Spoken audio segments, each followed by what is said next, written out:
adik-adik semua, perkenalkan, nama kakak Sinta Bella Agustin dari Fakultas Keguruan dan Ilmu Pendidikan Universitas Kristen Indonesia, program studi pendidikan fisika. Nah, pada pembelajaran kita hari ini, kita akan membahas mengenai gerak lurus, GLB dan GLPB. Nah, apa sih gerak? Nah, gerak ini adalah perubahan posisi dari suatu objek yang diamati dari suatu titik acuan. Nah, titik acuan yang dimaksud biasanya didefinisikan sebagai titik awal oleh objek tersebut.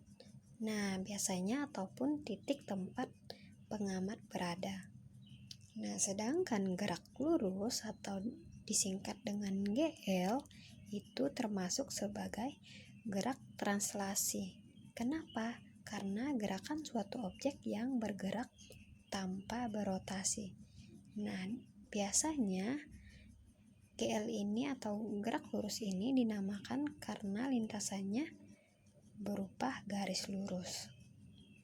Sedangkan gerak lurus beraturan, apa sih definisi dari gerak lurus beraturan ini? Nah, adik-adik, jadi definisi gerak lurus beraturan ini adalah gerak lurus sebuah benda dari satu titik ke titik lain dengan kecepatan tetap karena tidak adanya percepatan pada objek yang bergerak.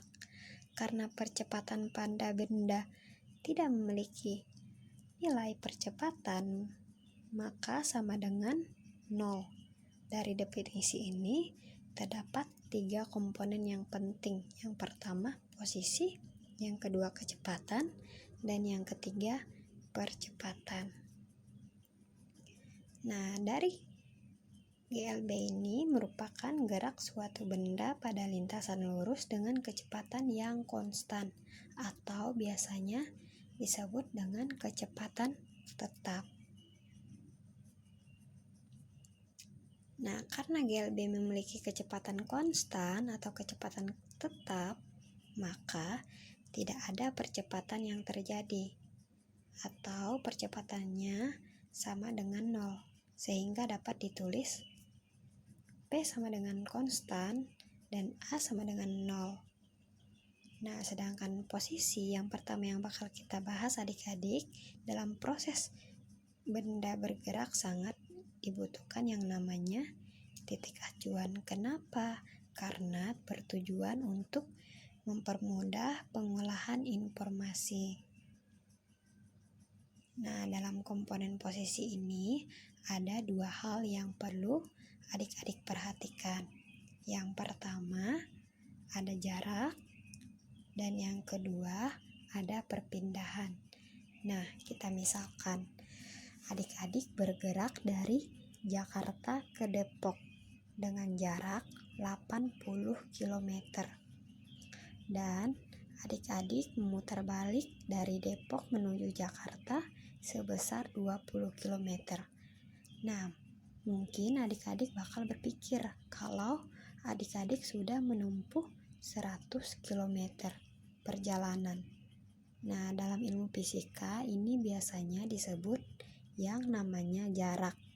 Nah, jadi jarak ini menunjukkan panjang seluruh lintasan yang sudah adik-adik tempuh dan cuma memiliki nilai saja.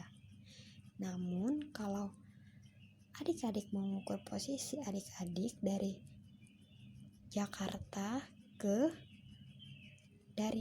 Depok ke Jakarta dengan titik adik-adik yang sekarang pada lintasannya, maka adik-adik bakal menghitung hanya 80 km. Nah, ini biasanya disebut dengan perpindahan. Nah, jadi perpindahan menuju dari panjang lintasan yang diukur awal dengan titik akhir atau disebut dengan posisi akhir, itu adalah namanya perpindahan. Nah, sedangkan jarak ini dalam ilmu fisika biasanya sering sekali disebut besaran skalar. Kenapa? Karena tidak memiliki arah namun hanya memiliki nilai. Sedangkan perpindahan Dalam ilmu fisika, dia memiliki arah dan memiliki nilai. Biasanya ini disebut sebagai besaran vektor. Nah, yang kedua ada yang namanya kecepatan. Nah, kecepatan ini adik-adik kita bakal menjelaskan kecepatan pada materi ini. Kita akan membahas dan belajar tentang kelajuan dan kecepatan. Pada pembahasan posisi, adik-adik kan sudah mendengarkan tadi jarak dan perpindahan itu seperti apa, dan pada jarak dan perpindahan ini bakal berpengaruh terhadap gerak benda. Kenapa? Karena sangat mempengaruhi benda yang memiliki kecepatan berapa dan memiliki jarak berapa. Nah, sedangkan percepatan itu biasanya menunjukkan kalau suatu benda mengalami perubahan kecepatan tiap satuan waktu. Kita misalkan seorang menggayuh sepeda dalam lintasan menurun. Nah, jadi bakal mengalami yang namanya kenaikan kecepatan. Kenapa? Karena dia dari atas ke bawah. Jadi memiliki kecepatan yang sangat cepat. Jadi kecepatannya semakin bertambah. Nah, sedangkan dalam rumus GLB, kakak bakal menjelaskan beberapa rumus dalam materi ini yang bisa adik-adik gunakan buat menjelaskan soal-soalnya. Jarak sama dengan X0 ditambah X1 ditambah X3 dan berikutnya. Nah, pada persamaan GLB ini dapat adik-adik nyatakan dengan yang namanya perubahan posisi atau disebut dengan delta X, persatuan perubahan waktu, atau biasanya disebut dengan delta T. Nah, secara matematis persamaan GLB ini ditulis dalam rumus P sama dengan delta X per delta T. Nah, pada grafik bisa dilihat itu T menuju ke arah kanan, S ya, dan S ke atas meter, dan kalau dalam rumusnya S sama dengan P dikali dengan T.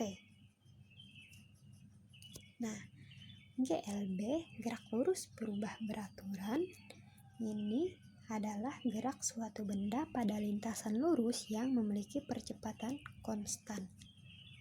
Nah, gerak lurus berubah beraturan atau disebut dengan GLBB adalah gerak suatu benda pada lintasan yang lurus dan yang memiliki percepatannya yang konstan. Nah, pada persamaan GLB sendiri ini dapat kita nyatakan, adik-adik nyatakan dalam pemilihan tanda. Ingat, tandanya positif dan negatif. Jadi dia bergantung pada keadaan percepatannya. Nah, kalau dia negatif apa? Kalau dia negatif berarti diperlambat, berarti dia semakin melambat.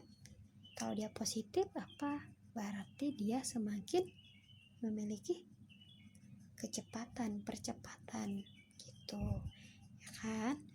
Nah, jadi adik-adik jangan sampai kebalik. Semakin dia cepat malah justru negatif. Kalau dia semakin lambat malah positif. Itu salah. Nah, ini dalam rumus PT sama dengan P0 kurang lebih AT.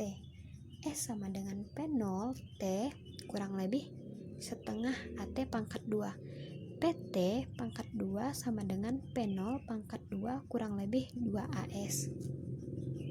Nah, sekian pada materi kita hari ini. Semoga bisa bermanfaat buat adik-adik belajar di rumah. Dan sekian dari materi kita mengenai GLB, GLBB, gerak lurus, dan semoga ini bermanfaat